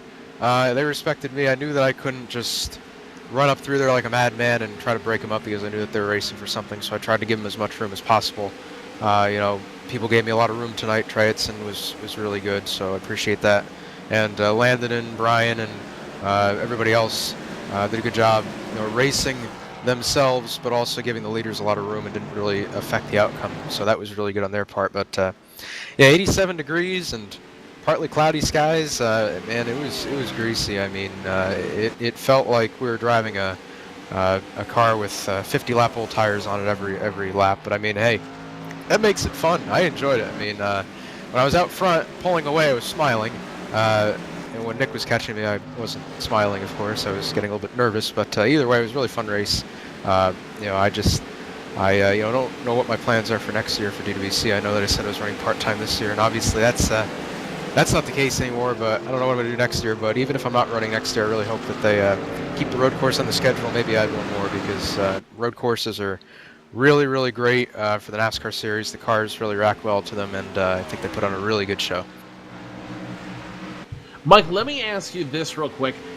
Obviously, setting up and preparing for a road course race totally different than an oval race? For those who may not have spent as much time on the road races, on the road courses, like Watkins Glen, like Sonoma, how much more different is setting up for one of those courses? How much more difficult is it, I should say, to set up for one of those courses than maybe setting up for an oval course? Oh, it's a completely different ball game because you have to start off the week knowing what kind of setup you want to run. And I'll break this down without trying to sound too Chad Knaus-ish.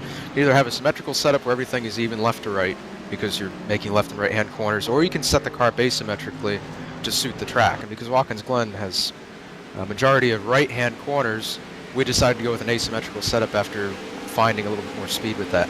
So that was the first thing that we had to tackle. Then we had to tackle the lack of grip. And everywhere we went this year, we've been going for maximum aerodynamic grip. The front end sucked down to the track and running softer rear springs and having the rear end down speed, a lot of straightaway speed. That didn't work this week because there wasn't any grip, so we had to jack the rear end of the car up, try to get the nose pretty level so when we went up the S's it didn't fork the car one way or another. But we found that a lot of rake, which is again the difference between the front height and the rear height, really gave the car a lot of grip on exit. That thing went through the S's like crazy. It was always good there, no matter how bad the car was everywhere else. And it worked out well. Myself and Jason Loafing put a lot of time into this, just like we do every week, along with Tom Lewandowski, and came up with a pretty good package. I think the 05 and Ray had something a little bit better for the really, really long runs, but I could just get going the first 5 laps and put a nice gap between myself and them, and they couldn't really make it up. So it worked out great. Like I said, the car wasn't driving very good at the end. It was really pushy and loose, and it was a handful. But that's what we get paid to do. We get paid to drive ill-handling cars and get good finishes for the sponsors and everybody that watches the series. So I'm glad I could deliver tonight. I think I did a pretty solid job all the way around, and like I said, everybody else put on a great show tonight. So I'm really glad that this race went like it did. Real quick, I know you want to get to celebrating win number 3 this season. Who makes it work for you, buddy? Sim Pedals, Michael Main, Main Performance PC as always. The RCRL with David Ankeny, thank him for all of his support. JDR Graphics at Jeremy Lukaszka, that's his Twitter handle. Everybody else, the whole J-Show Motorsports Drill Isle Alliance, just everybody that's helped me get to this point.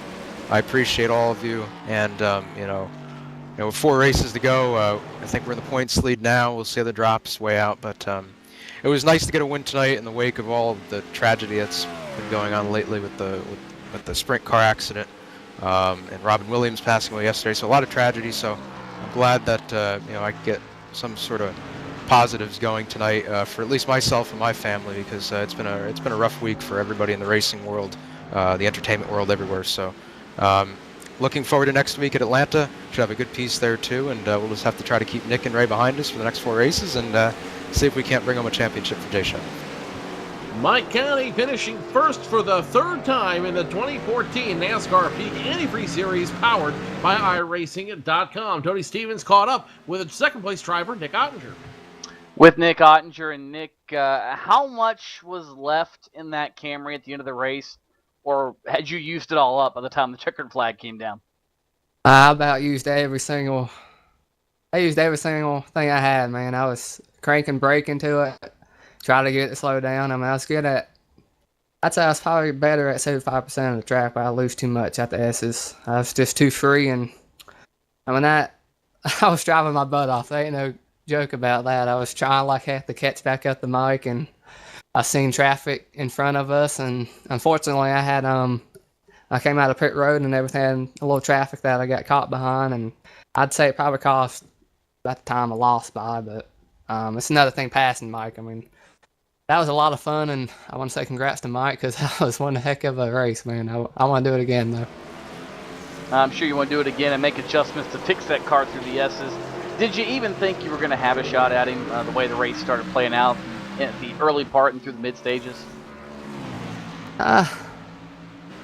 Yes and no. I mean, you get a lot of traffic here, especially at a road course, passing people, and I knew I had a car and myself. I knew I can try my best to get up there, of course, but once it played out and everything, I had to pit earlier then so I can jump Ray, because I was getting held up by him so much that first run, and I lost a little bit of time to Mike. I'd say when I came off pit road and everything, and when he came out. I mean, overall, I think it was fair. I mean, we drove our butts off, and I was trying like heck to get to him, and he was trying like heck to make sure I couldn't get to him. So it was fun to watch, no doubt. Now we've gotten past the first 13 weeks of the season. We're into the final 4 races of the year: Atlanta, Richmond, Darlington, and Homestead. Rate your chances, and what do you have to do to pull off a championship and $10,000 over the course of 4 more races? Myself, I'm gonna have to stop making mistakes like I did in Indy. Honestly, I screwed up a race-winning car there, no doubt, and cost us the points lead. So I expect us to bring just what we did tonight, bring a race-winning car every single race, and that's what I expect out of myself. So I think our chances are real high, and I'm pretty confident we can do it. So. Well, he's going to find out how good he is over the course of the last 4 races, guys. Second place tonight, that's Nick Ottinger, just a few seconds off the winner, Mike Conti. Tim? And we're going to catch up with driver number 2, Ray Alfowler, who comes home in position number 3 here this evening, and we'll see if we can get a hold of Ray here. And Ray, let's talk about your race. I know you wanted a little bit more than 3rd place, but 50 laps goes a long distance around this racetrack. Talk about Watkins Glen. Yeah, well, we'll take it. You know, we made a few lefts, a lot of rights, and we got third. Nothing really happened in the race. I was racing Nick for second the first stint, and then stayed out long enough to lead a lap, and Nick had short pitted me, and he came out in front of me and kind of just pulled away. And the rest of the race, I just enjoyed Chad Coleman on spectator chat till he got arrested. And it's a different mentality compared to a oval that we see each week. Obviously, you enjoyed the scenery out front for a lot of laps last week at Indianapolis, and now we come to Watkins Glen and still finish in the top 3. A little bit of a different pace, though, compared to what we would see with an oval. Yeah, I kind of would like if there were yellows, just so we would have to deal with what they deal with in real life, which is late race restarts and all the pressure that goes behind that. So it would be nice if we could have the code to permit full course cautions, and if we could get that rolling, so we could have more of a NASCAR style road course. Because I mean, that's what NASCAR on road racing kind of comes down to, is the pressure on late restarts and all that. And this just going green all the way kind of just spreads the field out. And there was a good race for the lead there at the end, but you know, for the most part, it was kind of just running around and finishing the race. So I would like to have some more excitement. I'm probably biased because I wasn't in the lead, but you know. So now the bulk of the schedule is done. We're going to factor in the drop, and then we're going to go 4 races where you really have to be on your marks. How does this change your game plan, knowing that you cannot afford a stumble at Atlanta, Richmond, Darlington, or Homestead if you want to win your 3rd championship? It's kind of been like that. It was like that last year, and we had 2 straight weeks with wrecks. So the hurt really hurt me. I've been really consistent all year, finishing with worst finishes 21st, and some of the other guys have had really bad finishes, which they get to eliminate. So it really set me back quite a bit. I'm still second in points, but the drop week definitely hurt me there. So we'll see. We'll still have 4 races left and a lot of racing, including we still have Darlington and Richmond back to back, which is great. So I'm looking forward to those. Yeah, but before we get there, we go to Atlanta, which is a little bit of a different racetrack in itself compared to your Richmond and your Darlington. What are your expectations with this build coming up in 2 weeks when we hit Atlanta? I have no idea. You know, unfortunately, Atlanta has a lot of grip on here, and it really shouldn't. So, you know, it should be the track with the least amount of grip, and it's not, which is a shame. And I think I've complained about that my entire tenure here, but you know, it's just the way the asphalt works and the code. They can't, you know, they haven't been able to model the asphalt grinding up the tires like it does in real life, because Atlanta has a lot of grip for 1 lap and then it starts eating the tires up. And we pretty much just have Atlanta as a green track. So it's very fast. You know, it's kind of like Atlanta repaved, you know, in a sense. So we'll see what happens. It's hard to say what'll happen with the way the new build is. I think my spotter, Jordan Hightower, was calling it Daytona Light. So we'll see what happens. You mentioned some of those teammates that are helping you get to the track each week. You mentioned some of the marketing partners who makes it happen for Ray Alfalo. Yeah, thanks to Mid Performance PC Sim Pedals. The pedals were great tonight again. Progi Consulting, New Blog Hosting, Disabled Racers, STEM X, JD Graphics. Thanks JD Later for paint scheme. Expect a really nice paint scheme for the Richmond night race. Peak for sponsoring the series. It's a huge thing for our series, iRacing, and everybody at Slip Angle Motorsports for the work this week. Was a little bit different with the road course, but we did all we could do. And of course, Jordan Hightower and JD Laird for spotting and crew chiefing and keeping things exciting. And again, thanks to Chad Coleman for the entertainment. That was great. And that's Ray Alfalo coming home in position number 3 this evening. I believe Joe Cortez has caught up with our 4th place finisher.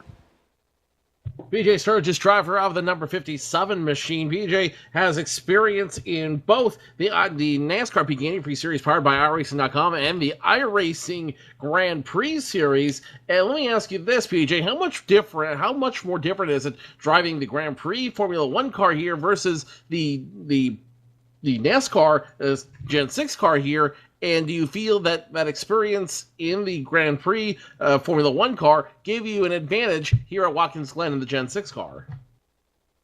Well, to be honest, it's actually pretty much a completely different ball game. This car moves around so much around the track, and you have to keep track of your braking and the wheel hop.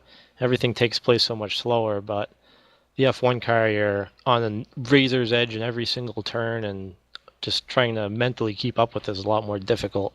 But it definitely helped me out with all the experience and road racing that I have, and helped me get this nice 4th place finish, which is really good for the points and still getting closer to that top 20 every week. Top 20 definitely getting into focus now, especially considering we're only 4 races away from the season coming to a close. How confident are you that when everything's said and done, we'll see BJ Sturgis in at least position 20 in the points? Well, that's what I'm hoping for, but as you know, anything can happen out there in these races, so just gotta keep trying to finish solid and finish all the laps of all the races and keep it clean, and if I can do that these last 4 races, it'll give me a really good shot into getting into that top 20. Tonight's race definitely a bit of a challenge considering there's no yellow flags, no opportunities to reset the car. That being said, how challenging was the race because of those difficulties, and how much more fun was the race in spite of those difficulties? Well, being a road racer, I'm pretty much used to it, but I thought it was a lot of fun tonight, doing something a little bit different in these cars than the usual 1.5-mile tracks, and was trying my best to hold Matt off there at the end, and he got a little messed up with the lap traffic, which gave me that little bit of gap that I needed to keep ahead of him. But congrats to Mike on the win. It was pretty amazing, his pace today. I guess doesn't really surprise me with the season he's been having, but congrats to him and Nick and Ray and the podium finishes, and of course thanks to everyone at my team Inex, Lastro Motorsports, and with all the road racing experience between the 2 teams, we really were able to put something good together for this that helped out a lot, and thanks to Simroom and V Racing for their sponsoring. They have some really great sim racing products that you should go check out, and iRacing and Peak for putting on this great series. 4 races left in the series. What is your outlook? What are you looking forward to the most in the next 4 racing weeks we have? Well, to be honest, Richmond is the one I'm looking forward to. I kind of struggled there in pro, but it's usually been a good track for me, and hopefully I can figure a little bit of something out to run better there and race there in a couple of weeks. BJ Sturgis finishing 4th here tonight. Great run tonight. I'm sure we'll see you in 2 weeks when you go to Atlanta. Okay, thanks, Joe. BJ Sturgis finishing 4th, Tony. And the guy that finished in 5th started in 4th here tonight. That's Matt Busa. Matt, you guys were kind of in a class by yourselves there at the back end of the top 10. Anything different you really could have done, or was that pretty much where you were going to fall and you knew that at the beginning of the night? Well, I knew based on qualifying and warm-up I would probably end up around 4th to 6th. I knew both PJ and Jake would be quick. And I think if maybe had a little bit faster pit stop and flap traffic was a bit kinder at some points in the race, then may have got to Peter's bumper, but I don't know if I would have been able to pass him. It's really tough here.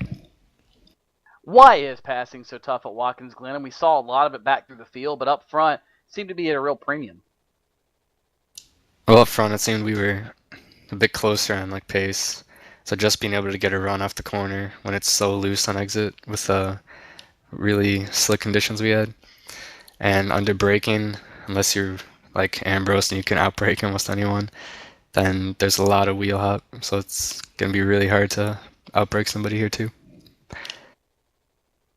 Either way, you were one of the masters tonight, coming home in the 5th spot. Now we focus on the last 4 races, the mini chase, if you will, as we've sort of dubbed it. 4 very different racetracks. You find yourself inside the top 10 in points with arguably a remote shot at a title. Is that something that's on your brain going into those races, or is it just a matter of go try to win 4 races and let the points fall where they may? I don't know. Title's pretty far out there, but I'm more of a realist, so honestly, I'm just looking for a top 5 in points. That's my goal, around 5th or 4th. I think I like 20 points out of that or something. So that's probably my goal there. But yeah, it's been a great season so far. Thanks to my guys at Gale Force, we had another nice ride here tonight. And a nice looking ride too, thanks to Chuck Diesel and Grip Motorwear. I have a 2-race sponsored deal that ended tonight. And Grip Motorwear, you can get really cool looking shirts and hats and sunglasses and some other custom motorwear. And I also think, well, pretty much this race is all due to Nick Ottinger. He made the setup all by himself, basically. Because I do a lot of road racing for fun, but I have no idea how to set these things up on a road course. And he put a lot of time in, so this was all because of him. Can't thank him enough. Also thanks to Peak for sponsoring the series. That's Matt Busa. He comes home in 5th. Another solid top 5 finish. Puts him in prime spot for a top 5 in the points coming down to the season's end, Tim. Final thoughts before we close this one off. And Tony, this was a pretty exciting race that we had here this evening.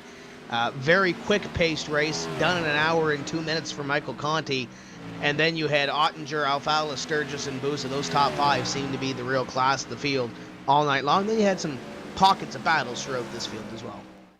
There were some battles throughout the field. There were a lot of guys, as we said, just trying to hold on. That in itself was almost more fun than trying to watch some of the racing go on, because you had a lot of fish who were out of water here and somehow managed to get some liquid back through their gills before everything was finally over with tonight.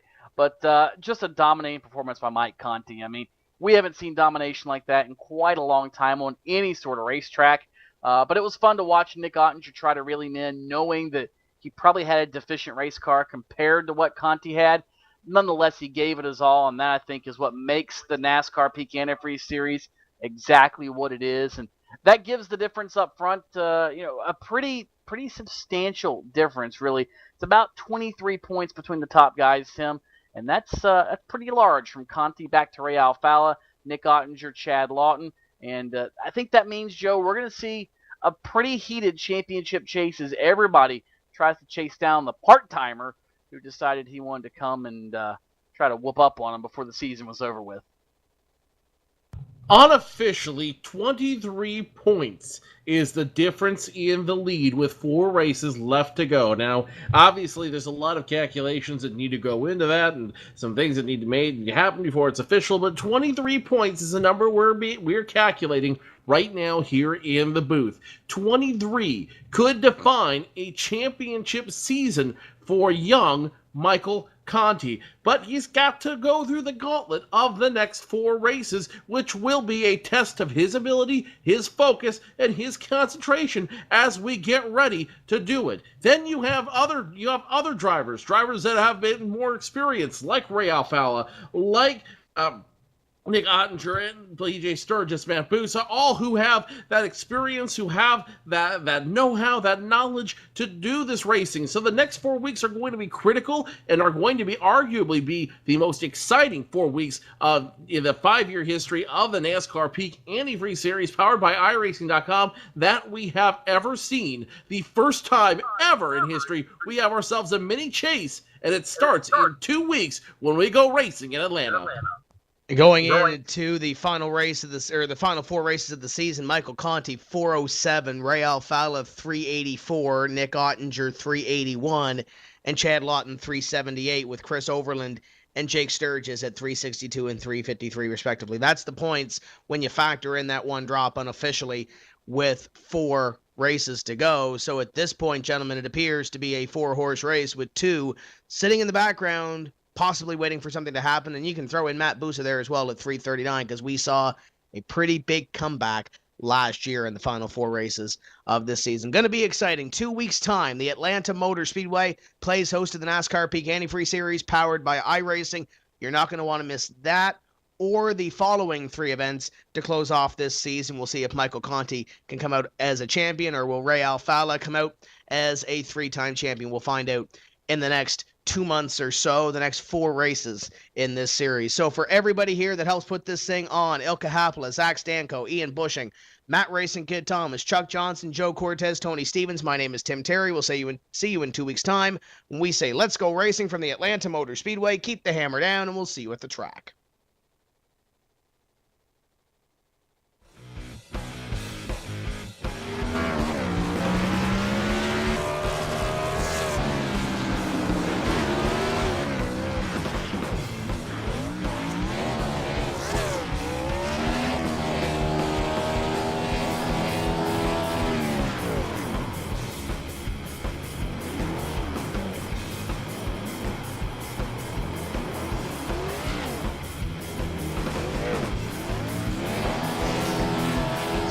Having no cautions.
What's inside Peak Antifreeze?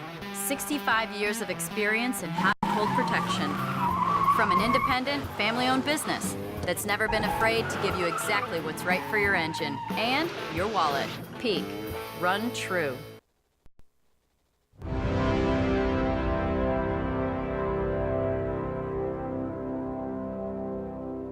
Race fans, it's time for those most famous words in motorsports. Drivers, start your engines!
Michael Conti comes up at a corner number 4 to the checkered flag. He wins his first I raced